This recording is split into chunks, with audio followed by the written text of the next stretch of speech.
ও যে কি বলে না বলে তার তো কোনো ঠিক নেই। ও আমাকে বলছে আমি বাবাকে চোর বলেছি, তা আমি তো জানতে চাইলাম যে এটা দেখা, যে বাবাকে চোর বলেছি এটা প্রমাণ করুন, করলে পরে আমি মেম্বারশিপটাই ছেড়ে দেবো। কিন্তু আমি তো গর্ব করে বলি যে আমি কমল গুহর ছেলে, ও কার ছেলে? ও তো আমরা জানি যে ও শিশির অধিকারীর ছেলে, আবার গর্ব করে বলে ও মোদির ছেলে। তাহলে ওকে আগে ঠিক করতে হবে যে ও কার বেটা।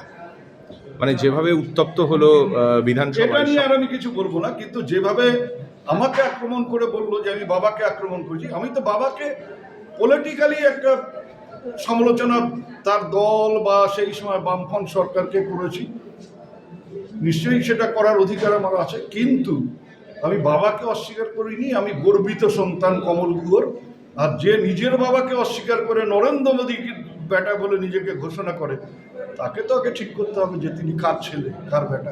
আপনাকে হারাবেও বললেন শুভেন্দু অধিকারী। সে তো পাগল, কত কথা বলে। তো আমি তো ওকে চ্যালেঞ্জ করেছি যে তুমি হারাবে যখন, তাহলে নিজে এসে দিনাটায় দাঁড়াও, যদি ক্ষমতা থাকে নিজে এসে দিনাটায় দাঁড়িয়ে আমাকে হারাবে।